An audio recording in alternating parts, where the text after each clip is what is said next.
here at the 2013 Light Aircraft Association rally, and I have with me Roger Hopkinson, the chairman of the Light Aircraft Association, the LAA.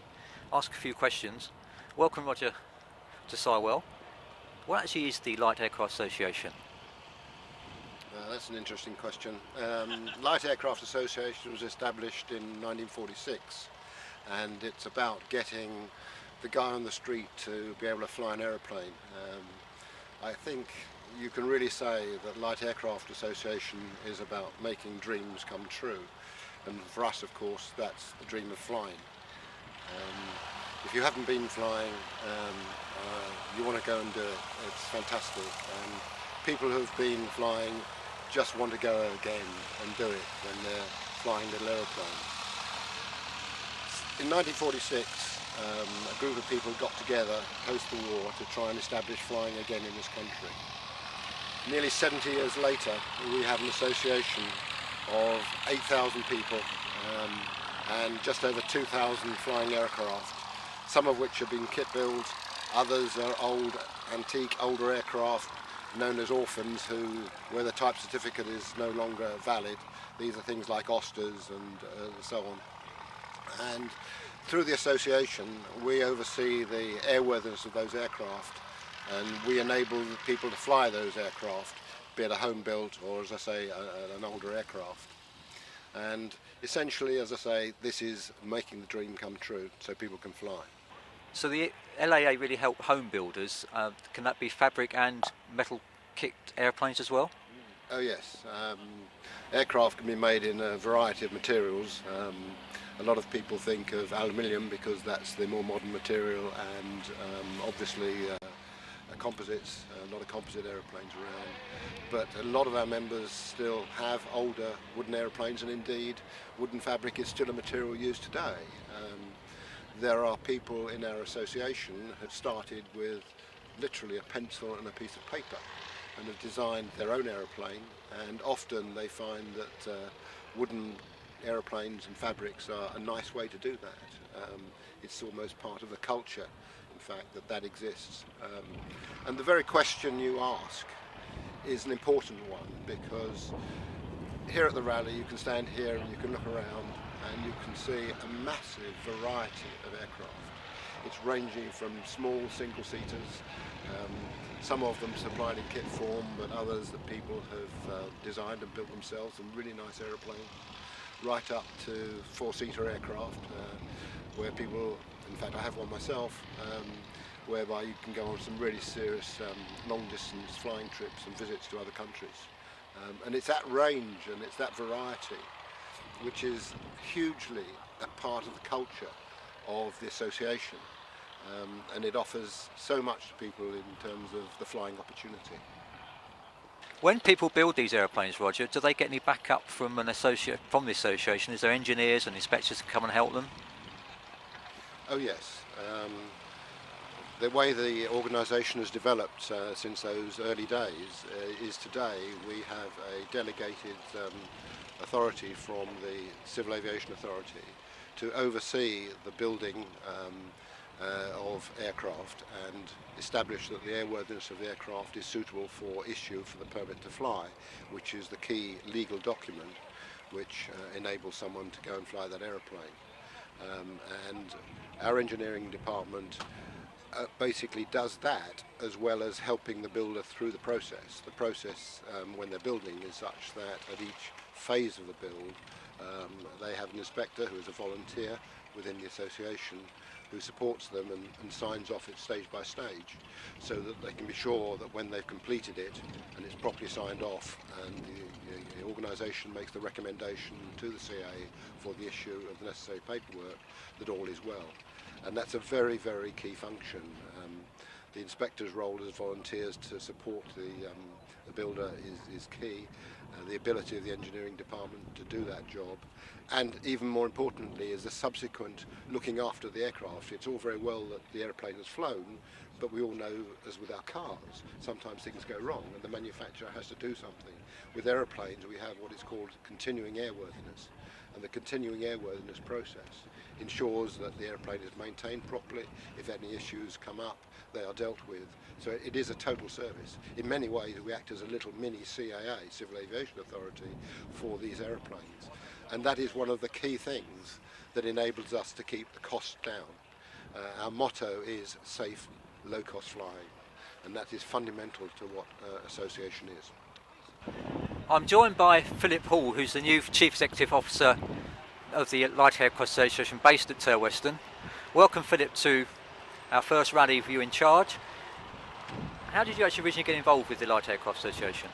I originally got involved with the LAA through the purchase of my minicab project. Although I had been aware of the organisation prior to buying the aircraft and had attended a couple of rallies, it wasn't until I actually bought the aircraft that I signed on the dotted line, so to speak, and became a member. As a pilot and owner of an aeroplane, what did the LAA bring as a benefit to you? I think there were two key areas that were of significant advantage over some of the flying I've been doing before.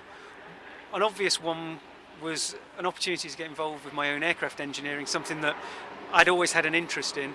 And then furthermore, I think one of the key things is I've made so many more friends within the GA community than I ever had in a previous life. So I would say it's camaraderie as well as, you know, engineering freedom. As our new CEO at the LAA, why did you join the LAA and the team? I saw the role as an opportunity to use some of my commercial experience to really put something positive into the GA community, and also an organisation that I have a significant amount of respect for. I found John Cooke from the pilot coaching scheme, which is run by the LAA. John is chairman of this particular part of the organisation. John, thanks for coming along and talking to us today. What actually is the PCS and how does that benefit to our members? Okay, the pilot coaching scheme is set up to benefit the LAA members by providing training to LAA members in LAA aircraft. So it's aircraft that an LAA member might have built themselves or bought a share in, or maybe bought the entire aircraft, and our job is then to take them, those pilots, in their own aircraft and teach them how to fly it from their airstrip and provide them with the knowledge and skills that are required for them to operate their aircraft safely in that environment. Oh great, so in other words, if you go from a particular type of, be it a Cessna 182 to a type of LA aeroplane, or even from a Jodel to, I don't know, say a Christian Eagle, you can actually help people, give them confidence to fly those types of planes. Absolutely, and our coaches are spread across the whole of the UK, so there's a network of just over 50 coaches, and we'll travel to your location and come and help you. All the coaches are selected for their knowledge and experience on a wide range of vintage and modern aircraft to allow you to be able to transition safely onto your aircraft. So that's a real confidence booster for people who sometimes wondering, can I handle a bigger type of aeroplane, or shall I change my plane? I've had it for 30 years and do I have the confidence to do something? So that's really going to give people confidence and probably improve their skills as well. Yeah, it's a really important part of transferring from an aircraft that you might be familiar with to a new type, is that it's not like changing from one car to another where you can just jump into it and be expected to drive it straight away. In actual fact, transferring those skills from one aircraft type to another may require some extra tuition or differences training typically, and that's actually incorporated into that type conversion. So if there's a new type that you're transferring onto and there are extra skills that we need to build into that conversion, that's a part of the course that we would provide. So what type of courses do you actually provide, John? So the pilot coaching scheme provides a range of courses, and depending on what you actually want to achieve at the end of it, we can tailor those courses. So it can be anything from some ground school training. We can provide training towards your 1 hour with an instructor, or we can do a complete type conversion from start to finish. And it's really important in the field to make sure that those courses actually pick up some of the knowledge and skills that you're going to need to operate your aircraft safely, and that might involve extra items such as how to own and maintain the aircraft, because those are all skills that you're going to need as a pilot operating maybe from a farm strip in an isolated environment, and to know that you've got a friendly individual who's got that knowledge and experience already that you can contact and call for advice it's a great asset to LAA members, or for LAA members, should I say. I've heard people talk about revalidation and renewal. What actually is the difference between those two types of certificate? So when you get your license issued, then your SCP rating, or single engine piston rating, has a validity period of 2 years, and if you comply with the requirements to reissue it for a further 2 years whilst it's still valid, that's called revalidation. If the SCP rating's expired, then any training that you're going to do at that stage would be considered as renewal training. So that's the primary difference between revalidation of an SCP rating and renewal. And those terms apply also to simple single engine aeroplane, SSEA and microlights as well.